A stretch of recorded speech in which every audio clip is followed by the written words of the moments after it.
தயாநிதி மாறன் குறிப்பிட்டது போல நீங்கள் இந்த இடத்தில் எதிர்க்கட்சி தகுதியை கூட பெற மாட்டீர்கள்.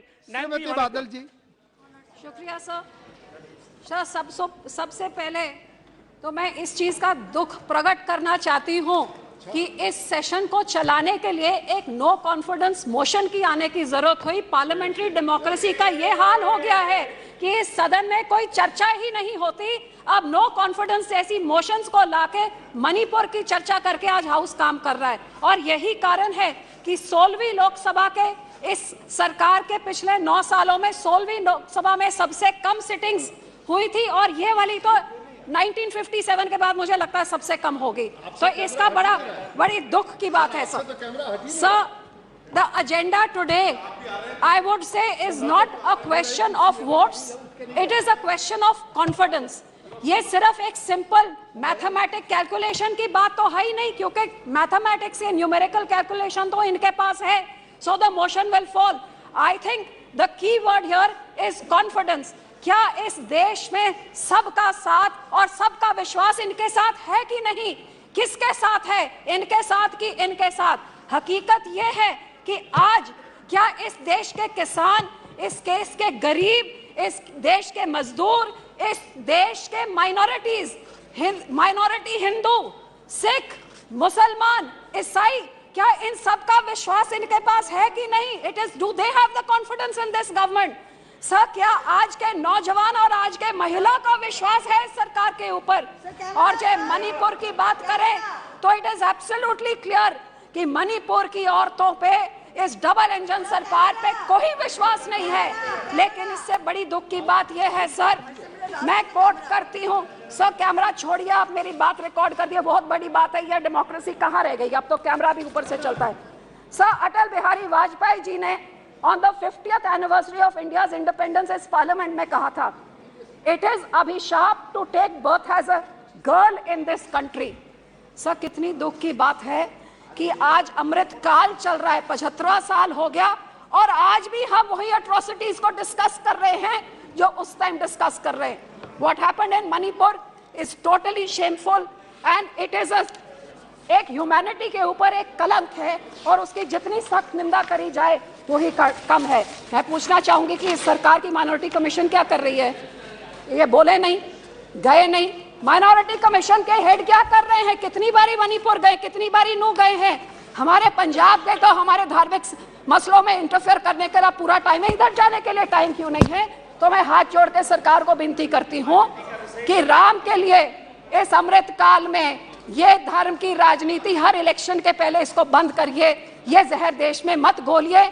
आज हम यहाँ चर्चा बातें करें बेरोजगारी की, बातें करें गरीबी की, महंगाई की, इन चीजों से ध्यान भटकाने के लिए हम ये सब काम ना करें। साहब, मैंने दोनों पक्षों को सुना, आज मुझे इतनी हैरानी हो रही थी, काश बीच में आपने मुझे बोलने का समय दिया। यहाँ पे बोले राहुल जी, बहुत उनके दिल में दर्द था, यात्रा करी है उन्होंने यहाँ से वहां तक, भारत माता के कातिलों को बताया, इनके देश के भारत माता के हथियार बताया, केरोसिन की बात करी। अरे भैया, सारा देश इन्होंने घूम लिया, काश यहाँ पे आप जाके विधवा कॉलोनी में घूम लेते, जहां 1984 में आपने सिखों के ऊपर केरोसिन से गले में टायर से साड़ के वो औरतों को विधवा किया और हजारों लाखों औरतों को विधवा करने के बाद वो हथियार सज्जन कुमार के घर के पास आपने विधवा कॉलोनी बसाई। साहब, आपको मालूम है पूरी दुनिया में सिर्फ एक जगह में विधवा कॉलोनी है, विडो कॉलोनी सिर्फ दिल्ली में है। कौन रहती हैं? जिनके कातिल इनके पुरखों ने किया, इस पार्टी कांग्रेस पार्टी ने किया और फिर उधर जाके उन औरतों को बसाया। क्या यात्रा वहां से गुजर के गई? आज केरोसिन की बात करते हैं, लेकिन दुख तो मुझे इस बात का है कि आज इनको 84 बड़ा याद आ रहा था। यहाँ के बोलने वाले भी जब इनको कटाक्ष करना होता है तभी 84 याद आता है। अरे भैया, 9 सालों में 84 को इंसाफ देने का क्यों नहीं अंदर ठोसा इनको? आज तक क्या 84? आप कितनी बारी विधवा कॉलोनी गए हैं? हकीकत यह है, दुख इस बात का है कि जब मणिपुर की बात होती है तो वो राजस्थान की बात करते हैं, वो राजस्थान की बात सुन के तो फिर दोनों रल मिल के 84 की बात करते हैं। ये बहुत हो चुका सर, अब दोनों जने ये सारा ड्रामा, ये सारा नाटक बंद करें। हमारे सिख कौम के साथ हम पूछना चाहते हैं, हम किस पे कॉन्फिडेंस करें? इन्होंने जो किया आपके सामने, हमारे कत्लेआम करे, हमारे धार्मिक संस्था पे अकाल तख्त साहब गोल्डन टेम्पल को टैंक से, आर्मी से बिल्कुल टेटेरी करके खत्म कर दिया। हमारे पंजाब के टुकड़े टुकड़े करके पंजाबी स्पीकिंग एरिया निकाल के दूसरी स्टेट बना दी। हमारी राजधानी हमसे खोली, हमारा पानी हमसे खो लिया। कौन सा अत्याचार इन्होंने नहीं किया है, लेकिन इन्होंने क्या किया है? ये कौन से कोई कम है? मैं यहाँ पे ये पूछना चाहती हूँ कि जो सिखों ने 1947 में देश का साथ दिया, देश की आजादी के लिए सबसे बड़ी कुर्बानियां हमने दी, हर एक अल्पसंख्यक ने दी, क्योंकि सब माइनॉरिटीज ने देश की आजादी में योगदान दिया। लेकिन मुझे मान है हमारे सिखों ने सबसे बड़ी, जो फांसी की आप लिस्ट में गिन लीजिए, काला पानी में देख लिए, सबसे ज्यादा हमारे पंजाब के जिन्होंने इस देश को आजाद किया। और आजादी के बाद ये देश 1966 में जब खाने को अन्न पूरा नहीं होता था, the country was looking at starvation, हमारे किसान है जो ग्रीन रेवोल्यूशन लाके उन्होंने इस देश का पेट भरने का काम किया। लेकिन सर, जब हमारे सिखों के कत्लेआम में उस टाइम तो कोई जुडिशरी नहीं बोली, कोई पार्टी नहीं बोली, कोई पेपर नहीं बोला। आप निकालिए नवंबर 84 के बाद जब बजट सेशन हुआ 85 का, तो उसमें एक भी मेंशन नहीं जो इस दिल्ली में हजारों सिख के कत्लेआम हुए, सब चुप्पीड़ा के बैठे हुए थे, मुंह पे टेप लगी हुई थी, किसी ने सिखों की बात तक नहीं करी। और यही कारण है कि आज तक सिखों को इंसाफ नहीं मिला। और कभी मणिपुर होता है, कभी नूह होता है, कभी राजस्थान होता है, जो उस टाइम एक्शन ले लिया होता, जम्मू कश्मीर गुजरात सब कुछ होता है। तो सर, जो सिखों के गुरु ने, 9वें गुरु ने, हमारे 9th गुरु ने अपनी कुर्बानी दी, कश्मीर के पंडितों की बात हुई। अफसोस कि उस टाइम की माइनॉरिटी, हिंदू माइनॉरिटी को बचाने के लिए, उस टाइम की मुस्लिम मेजॉरिटी से बचाने के लिए हमारे सिख गुरु ने अपनी कुर्बानी दी और हिंद की चादर का खिताब उनको मिला। लेकिन उसकी तो बात तक नहीं करी। जब उनके लोगों को मारा जा रहा था तब भी बात नहीं करी। तो सब मैं पूछना चाहती हूँ, उस टाइम हमारे लोग जो भावुक होके उन्होंने कुछ अपने हाथों में इसके खिलाफ आवाज उठाई, उनको जेलों में फेंक दिया। हमारे बंदी सिख 30-30 साल से जेल में सड़ रहे हैं।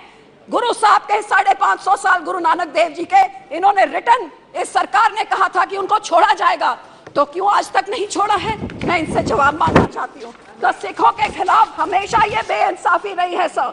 जिन्होंने अपने देश के लिए जान दी उनके साथ ये होता है। सब पंजाब में इन्होंने जो किया बताया, ये क्या कर रहे हैं पिछले 3 सालों से, जब से अकाली दल से गठबंधन टूटा है। हमारी राजधानी, आप सोचिए, राजधानी हमारे पंजाब रीऑर्गेनाइजेशन एक्ट पास हुआ, उठा के आप विधानसभा उधर हरियाणा को बना के चंडीगढ़ एडमिनिस्ट्रेशन ने जमीन दे दी। हमारा पानी, हमारा मेंबर जो बीबीएमजी से होता है उसको निकाल के बाहर निकाले, हमारा पानी चुरा के दूसरे राज्यों में। जो हिमाचल पानी दिल्ली को देता है वो सेस लेता है, हमारा पानी जो राजस्थान आता है तो पंजाब को कोई सेस नहीं। एक ही चीज तो हमारी है, चंडीगढ़ के ऊपर हमारा हक सेंट्रल सर्विस रूल्स डाले जा रहे हैं। और सर, हमारी पंजाब यूनिवर्सिटी को भी आरएसएस का कब्जा करने की कोशिश की जा रही है। और पानियों का तो यो मामला है, पानी हमारा चुरा के ले गए। लेकिन आज जब सारा पंजाब पानी में डूबा हुआ है तो उस पंजाब के हाथ पकड़ने के लिए कोई नहीं है। आपको हैरानी होगी सर कि जब हिंदुस्तान में कोई आपदा होती है, जब कोविड हुआ तो यहाँ लंगर सिखों ने लगाया, जब यहाँ पे लॉकडाउन हुआ लंगर सिखों ने लगाया, जब कोविड हुआ आप दोनों से किसी से ऑक्सीजन पूरा नहीं होता, लंगर हमने लगाए। और आज जब पंजाब को जरूरत है, कहीं आपदा हो जाए, उत्तराखंड में हो, हम लोग जाते हैं। लेकिन आपने क्या किया हमारे किसानों के साथ? सर पहले सर 2 मिनट, सर हमारे किसानों के साथ क्या किया?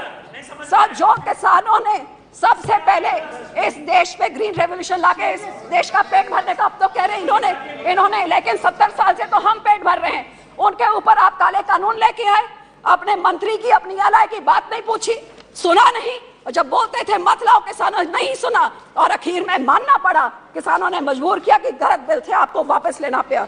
और फिर ये डबल इनकम को क्या करना, डबल डिस्ट्रेस। आज बता दीजिए कौन से राज्य में डबल हो गया इनकम? पेट्रोल, डीजल, फर्टिलाइजर, हर चीज में महंगाई की मार सब झेल रहे हैं। कभी हमारे बच्चों पे, नौजवानों पे ऐसे लगा के उनको असम की जेलों में फेंक देते हैं। कभी हमारा कोई भी चीज हो, वहां पे हमारे किसान जो आंदोलन में थे एनआईए लगा देते हैं। कभी खालसा एक जो मदद करता है जहां उनके ऊपर। बहुत बहुत धन्यवाद मैडम, बहुत बहुत धन्यवाद सर। लास्ट 2 सेकंड सर, आखिर में मैं सिर्फ यही कहना चाहूंगी सर, मानस की जात सब एक को पहचान बो, मानस की एक ही जात होती है, एक पिता एकस के हम बारिक ये हमारे गुरबानी में सिखाया है। ये सरदार प्रकाश सिंह बादल 5 बारी मुख्यमंत्री रहे, एक दिन फिरकू हिंसा नहीं हुई। चाहे पंजाब का हिंदू, मुसलमान, सिख, ईसाई सब उनको अपना समझता था, क्योंकि मुख्यमंत्री होके वो हर एक का स्पेशल दिन खुद बनाते थे। हर एक के धार्मिक स्थान पर, भगवान वाल्मीकि, गुरु रविदास होए, दुर्गाना मंदिर होए, हर एक का उन्होंने सत्कार और आदर किया। और यही कारण है सब कि उस समय 1990 में जब वाजपेयी जी की भाजपा की सरकार को ये हाथ नहीं लगाता था, क्योंकि इनको फैनेटिक समझते थे, सबसे बड़े स्टार बादल थे जिन्होंने इनका हाथ थामा। बहुत बहुत धन्यवाद, एनडीए बनी। बहुत बहुत धन्यवाद। डॉक्टर हिना गावित जी, सर लास्ट पॉइंट 2 सेकंड। आज मैं उनको यही बेनती करूंगी सर कि ये नफरत की राजनीति ये छोड़ दें, ये मलहम लगाने का काम करें, चाहे सिख हो चाहे दूसरे धर्म के लोग हों, क्योंकि हर एक का अपना हिस्सा है इसमें। और इस शेर से मैं एंड करूंगी, लगाकर आग शहर को ये बादशाह ने कहा, उठा है तमाशे का शौक बहुत, झुकाकर सर सभी शाह प्रसन्न बोले, हजूर का शौक सलामत रहे, अभी तो शहर बहुत है। बहुत बहुत धन्यवाद बंद करें। डॉक्टर